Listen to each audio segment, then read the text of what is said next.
Coming up on F1 24/7 this week, Lewis Hamilton close to agreeing brand new deal with Mercedes. Pierre Gasly speaks out after becoming a race winner. 3 of the Ferrari junior drivers all get FP1 runs in 2020. And we launch our new segment, Word on the Street.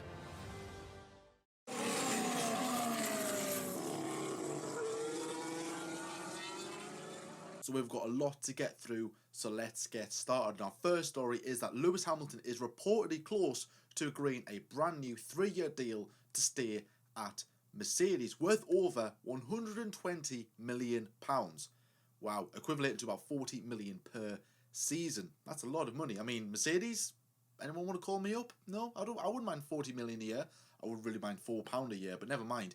Of course, his current deal runs out at the end of the season, and as you can imagine, a lot of the media, the journalists, have been jumping on the bandwagon, speculating as to where Lewis Hamilton is going to be next season. Is he going to be staying put at Mercedes?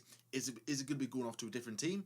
Or is it going to be leaving Formula One altogether? And as time has went on, with Max Verstappen being tied down at Red Bull, Ferrari tying down Charles Leclerc, Vettel going off to Racing Point or Aston Martin for 2021, Ricciardo going to McLaren, it's became apparent that Lewis more than likely will be staying put. But of course there was the odd rumours, still going here or there, speculating as to whether Lewis is going to be staying at Mercedes or not. And sources close to Lewis and of course Mercedes are saying that he is ready to agree a brand new 3-year deal.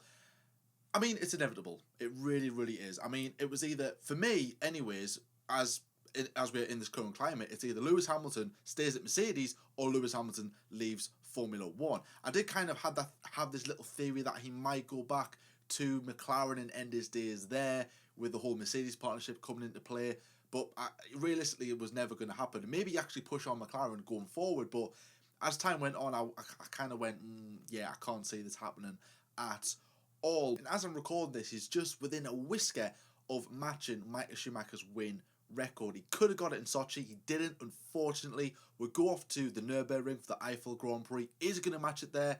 Well, if you're watching this beforehand, nobody knows, and if you're watching this afterwards, then he either did or he didn't, and you can't really tell me, in the future whether he has or not, so I'll find out for myself when I am there. And actually tying into this news story, this week, it was the 8-year anniversary of Lewis Hamilton being announced of signing for Mercedes, and just kind of going back through people's opinions and replies to certain tweets at the time. It was just comical to actually see what people thought of Hamilton going off to Mercedes. And let's be fair, I think about 80% of us thought Hamilton would fail at Mercedes. It was never going to work. Maybe the odd 20% who maybe thought, actually there is more to this. Now look at us, 150 races later and 69 victories with Mercedes. Hamilton is ultimately one of the best drivers of all time in Formula One in the history books, and he's going to beat Schumacher's record of wins. Is he going to beat it in championships? He's certainly going to match it for 7. Is he going to go forward and beat it in the future? Hey, let's see what will happen.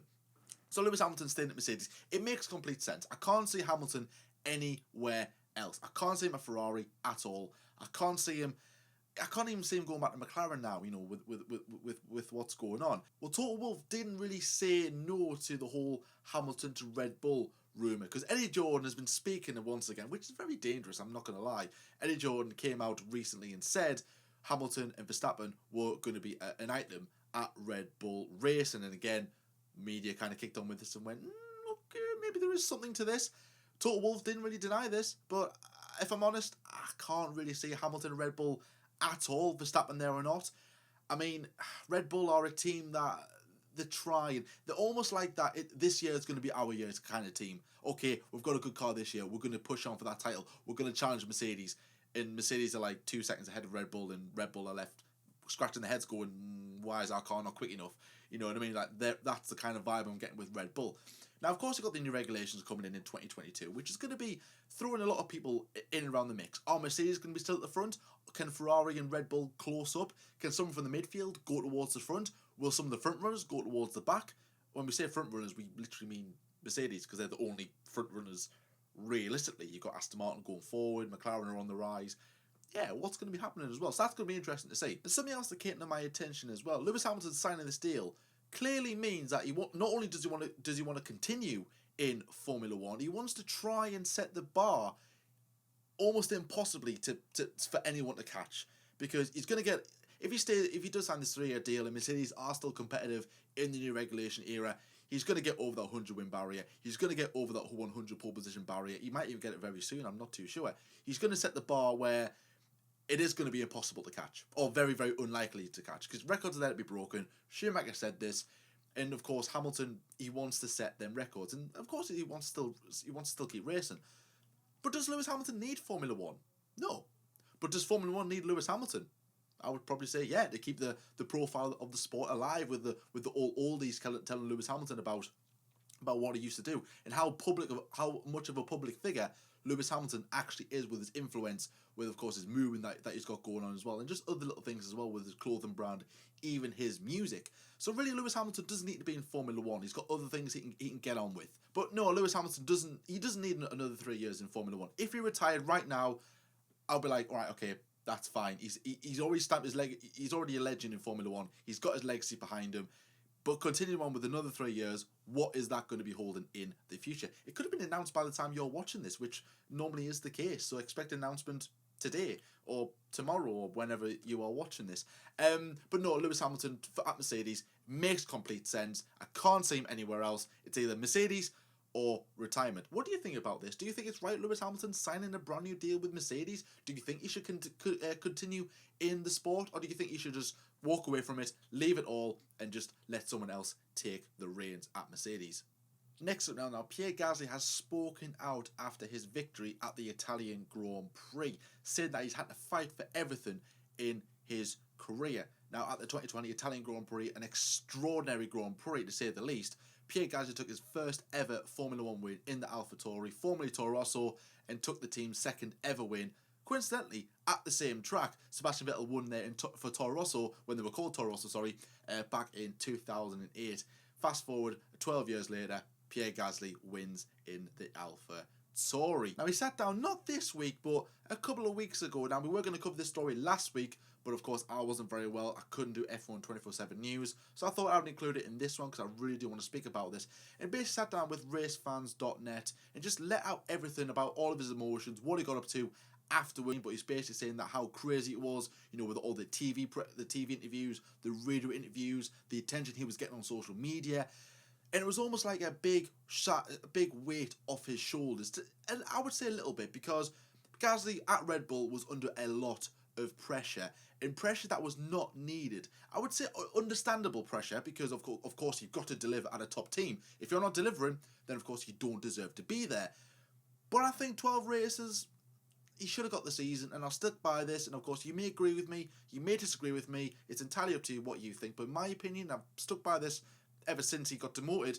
Red Bull should have stuck with Pierre Gasly. He's went back to AlphaTauri or Toro Rosso or whatever you want to call them, and he's absolutely pushed it. He smashed out the park this season. He really, really has one of the drivers of the season, in my opinion. Of course, when it gets to awarding driver of the season, for our opinion, we'll see if Gasly has won it or not. But certainly he's under a brand new breath of fresh air, fresh of life, and almost like a phoenix out of the ashes. Pierre Gasly, driving like his life depended on it. And if there's ever a driver that deserved a Grand Prix victory, it was Pierre Gasly. Demotion from Red Bull, losing his close friend Antoine Hubert, just everything that had happened in that 12 to 18 months of his life, gets his race victory. You could see the emotion when he was sitting on the podium with that trophy, just taking it all in. It was just like, wow, you fully deserve this. Antoine is looking down at you going, he is a very, very proud friend. You also got a phone call from French President Emmanuel Macron as well, just kind of, taking it all in as to what was going on as well, saying that, like, oh my God, I was like so thrilled to hear his voice as well, talking to the president of France, and just, it was just absolutely crazy at the time as well. And even still, it's crazy today, because who'd have thought an AlphaTauri would win, or even somebody else other than a Mercedes or Red Bull could actually win a Grand Prix this season. It was just absolutely crazy. But ultimately, what does this mean going forward for the French driver? Does this mean he's going to get another driver at Red Bull? Is he going to go off elsewhere? In my opinion, I do believe he should get away from the Red Bull Junior program. It's toxic for Gasly. It really, really is. I mean, there is a slight chance he might go back to Red Bull, but I don't want him to go back to Red Bull, because what if it happens all over again? What if he goes into that car and boom, he's back to square one, Pierre Gasly, 2019 Gasly? Like, no, I don't want him to be like that. I want him to succeed in Formula One. And this win has certainly changed the perspective or his trajectory of his Formula One career. Where do I think he should go? I think Renault would be a decent option. Alpine or Alpine or whatever you want to call them. They could be a really good option going forward. French manufacturer. Alright, he might be alongside Esteban Ocon. Apparently the two don't get along. Or Ocon might be dropped for Gasly if Ocon decides to go off to Mercedes or somewhere else for that matter. And he's alongside Fernando Alonso. I mean, a well-experienced driver, a double world champion, multiple 31 Grand Prix victories. I mean, you know what I mean? Apart from that, you want to learn off Lewis Hamilton other than Fernando Alonso. It would be incredible for him. Or even going off elsewhere. I mean, there's talk of him going to Mercedes as like an outsider chance. I mean, going to Ferrari, which is a bit of a, fair enough. Racing Point, Aston Martin could be a very good shout if they decide Stroll isn't the guy, if Sebastian Vettel retires, maybe in the next couple of years. But we'll have to wait and see. I think another season at AlphaTauri might happen for Gasly more than likely because there are limited options elsewhere. But certainly in the future, I wouldn't put it down for him to be at the front in a car that is built around both of their drivers, not just kind of fixed towards one in particular. I wonder who that could be. And I mean, Pierre Gasly this season, like I said earlier, has just been on formidable form, absolutely incredible. I loved reading this interview from racefans.net, which you can find in the links below if you want to go and read more of it yourself. But where do you think Pierre Gasly will go this season, or next season rather, or even in the future? Do you think he should go back to Red Bull? Is that where he wants to be? Do you think that's where he should go? Do you think he should go elsewhere? If so, where should he go? What teams, what options should there be for Pierre Gasly? Or do you think he should leave Formula One altogether and go off and do something completely different if he wants to make a name for himself in the world of motorsport? Let me know in the comment section below. Next up, Ferrari have announced that 3 of their junior drivers will get an outing in FP1 before the end of the season. Mick Schumacher, Callum Ilott and Robert Shwartzman.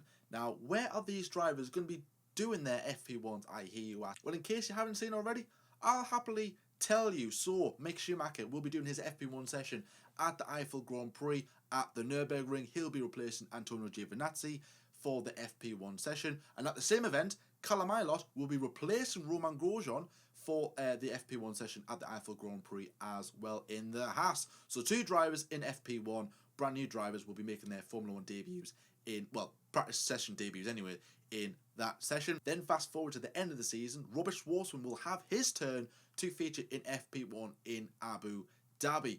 It's not really reported or confirmed as to who he is going to be replacing, but I'm pretty sure it will be announced very, very soon. Now, of course, this is really good news, but it's certainly going to ignite that F1 rumour transfer mill once again. And of course, Schumacher is linked with the Alfa Romeo seat alongside Kimi Raikkonen, of course.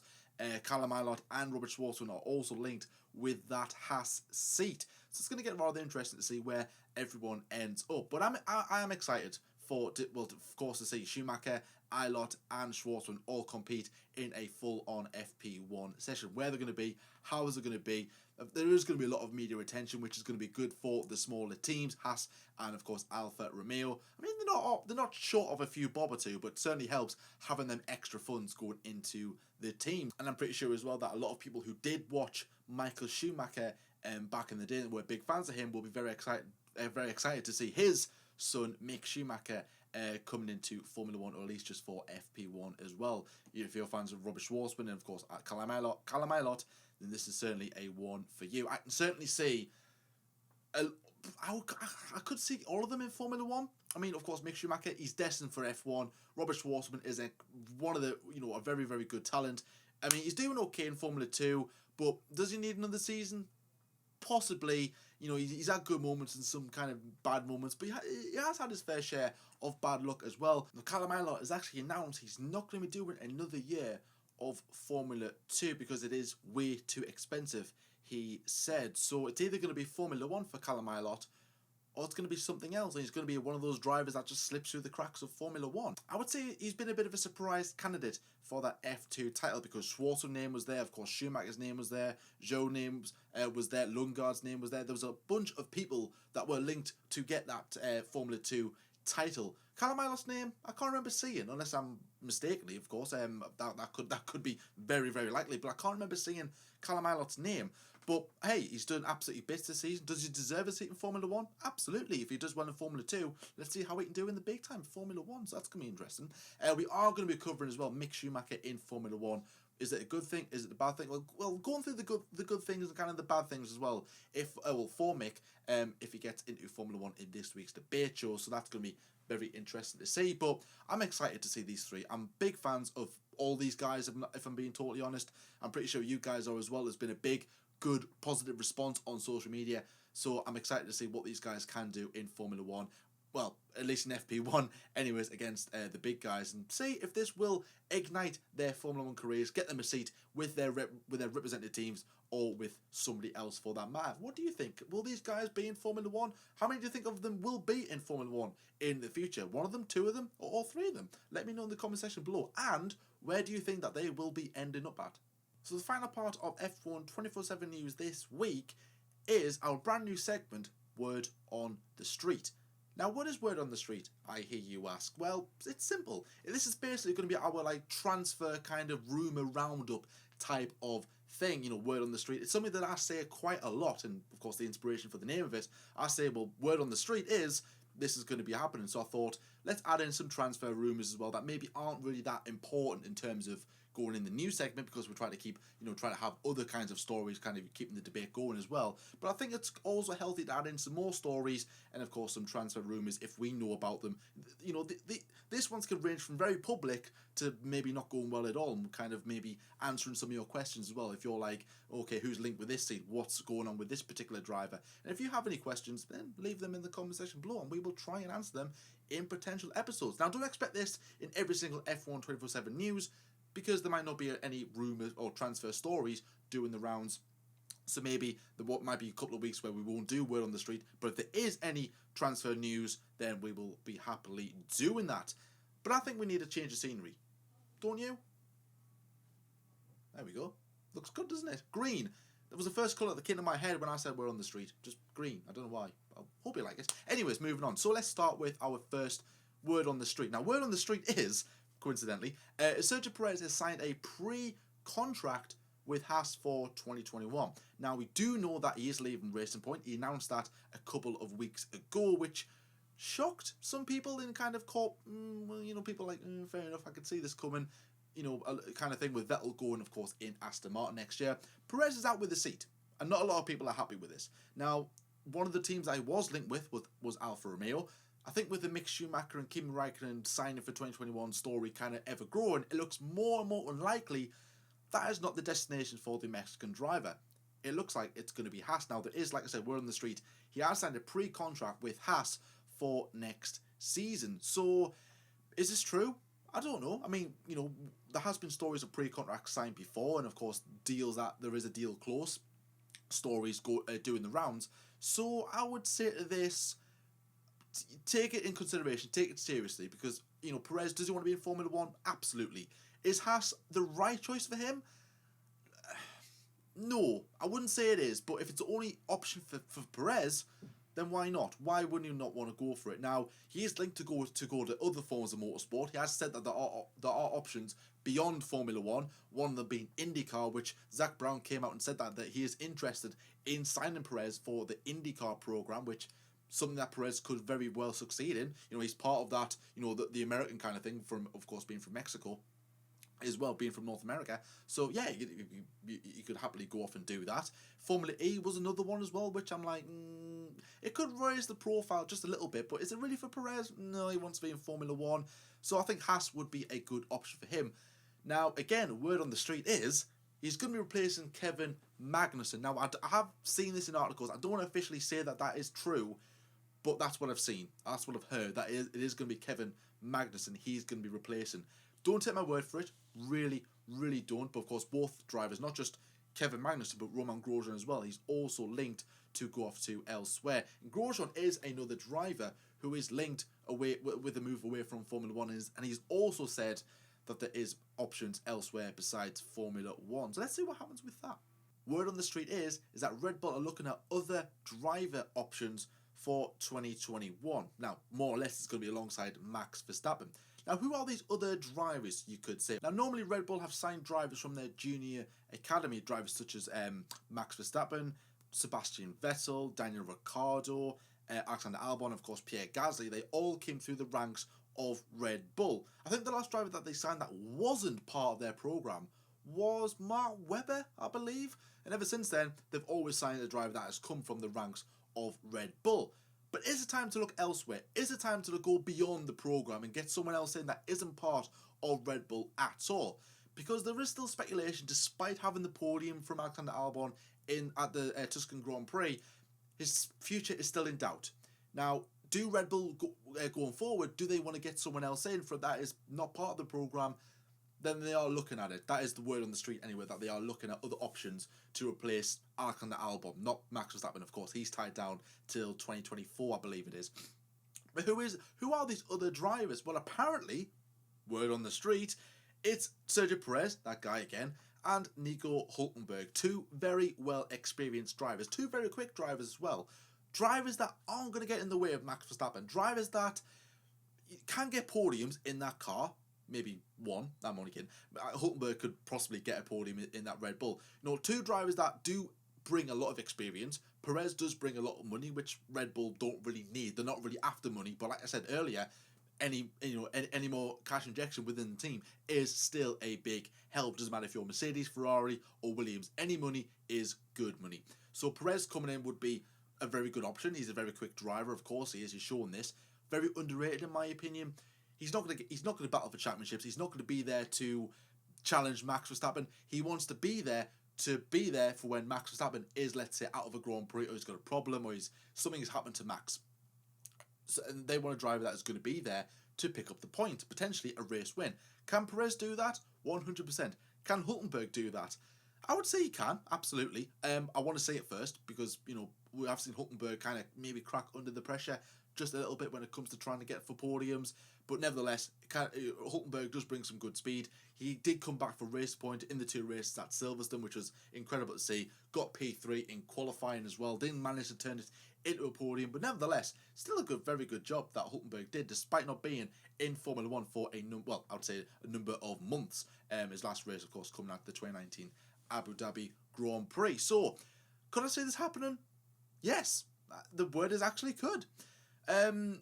Now, I've been quite vocal about Albon, saying that Red Bull should keep Albon, keep him on, get him experienced, get him as much knowledge as they can, trust him, and hopefully going forward it would have paid off. I just wasn't impressed with his performance at the Russian Grand Prix. Now, he did get pitted, which was a bit strange from the hards and the mediums, which I found a bit like, why did you kind of do that? But still, though, he was quite far back. It wasn't good. It wasn't a good performance from Albon. He was quite adrift in qualifying as well. Now, of course, he's not going to be on par with Verstappen. Of course, he's not going to be. But he should be a lot closer. I will agree with that. But I just think that maybe he does need time to get within the team and just give him time to show his full potential. Now, Red Bull have even said that they are willing to wait for Albon to integrate with the team as well and just kind of find his feet, and trying to get the right balance for Albon to be competitive in that. But this is the team that did say that they weren't going to be dropping Gasly, and they did drop Gasly a few days later. So yeah, take it as you will. But like I said before, if they do decide to drop Albon, who have they got as the options?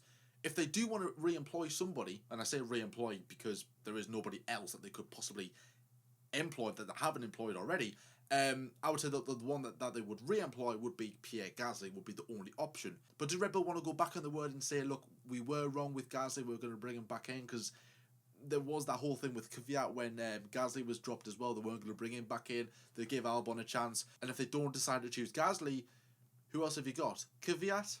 I can't say it personally. Tsunoda, nowhere in the world. Yuri Vips, nowhere in the world. There's nobody else really there within the ranks that could fill that void if they do decide to get rid of Albon. Because if they get rid of Albon and put someone even younger in that seat, you're not learning anything there, Red Bull. You got rid of Gasly, then employed Albon, who had even less experience than Gasly. So, yeah, that clearly works, Red Bull. So certainly an option outside of the Red Bull ranks is a very good shout. One of those drivers could end up there. Do I think it will happen? No, I really don't think it will. I mean, I could be wrong with this, of course, but I think Red Bull should stick by Albon, should should be going forward. But certainly, if one of them drivers does end up in a Red Bull, I wouldn't be at all be surprised. It would be a good move, nevertheless. So we'll have to wait and see on that option. What do you think? As always, let me know in the comment section below about that said story. And finally, word on the street is AlphaTauri are set to announce their driver lineup for 2021 in December. Now, of course, there are rumours as to where Gasly and Kvyat are going to be next season. In my opinion, I can't see them both being at AlphaTauri. I think either Gasly will go or Kvyat will go, or even both of them will go to pastures new. Now, one of the drivers that is linked with that AlphaTauri seat and replacing Daniel Kvyat for next season is Yuki Tsunoda, who currently drives for Carlin in Formula 2. Now, I think he's got to finish within the top 4 to acquire enough points to get a super license, and if he doesn't, then Red Bull could be looking elsewhere for that other seat. I think Yuri Vips is another one of those drivers that is linked, so both of them, I could definitely see those two drivers at AlphaTauri next season. I think Yuri Vips had a couple of rounds for Dams, replacing the injured Sean Gelael, by the way, who is going to be coming back for Bahrain. If you haven't heard, we're on the street. And you know, Yuri Vips is like one of everyone's favourite young drivers. You know, the Estonian driver, part of the Red Bull Driver Academy, going to be driving in Super Formula, or already will be driving in Super Formula by the time you watch this, because of course, like I said, he won't be in Formula 2 for the remainder of the season. He could be in with a shout, which could be a good option. I don't know if he has a super license yet, or he needs to finish in a certain order in Super Formula to acquire that super license. I could be wrong, but certainly he is linked with that seat. So is, like I said, Yuki Tsunoda. I mean, Jaruvale, it's certainly a last option for Red Bull if they don't have anybody else. But I could certainly see, like I said before, I could see Gasly there. I can't see Kvyat there. I think he might go off to pastures new and go off to another form of motorsport. Could even stay in Formula 1, but I don't know where he would go. Might even go back to being a Ferrari reserve driver again. I really don't. Kvyat, I could see him definitely being dropped once again from Red Bull as a whole, and one of those young drivers will be taking his seat, either Vips or Tsunoda. I mean, they could stick with Kvyat if there is no other options to for anyone to take that seat. But certainly Tsunoda is showing like he is going to be getting that top 4 place that he does need, and if he doesn't, they might even look at Yuri Vips and try and see if he can get into Formula 1 in that way through the back door. We'll have to wait and see on that. But my opinion, I think it'll be Gasly and Tsunoda at AlphaTauri next season. If you think otherwise, let me know in the comment section below. But guys, this is where I'm going to end F1 24/7 news this week. Thank you so much for watching. Bit of a longer episode because we had, of course, the word on the street at the end of it. If you did enjoy that segment, then please let me know in the comment section below, and everything that I've spoken about into this video. Leave your opinions down below. Love hearing them as always. No race this week, but never mind. We have got the debate show coming out on Saturday as normal. Then next week, normal service resumes. Agree or disagree, the news, previews, race reactions, debate shows, you name it, always coming for you for the Eiffel Grand Prix at the Nürburgring. Just technically call it the German Grand Prix, but it's not really the German Grand Prix in the name of it. Got some new content coming up for you guys as well, which I have been teasing as well. I'm currently in the middle of planning one episode in particular, just like a random kind of factual kind of video as well. I really want to do, so I'm hoping I can get that out very, very soon for you guys as well. And yeah, just hopefully some more content, some fun videos coming out very, very soon. But if you're new around here, then please like and subscribe as always. Links to all the articles I've discussed in today's F1 24/7 news will be in the description below, so go and give them a read. Give credit to the right public ears. Watch what you're doing. Stay safe as always, and until next time, I'll see you later.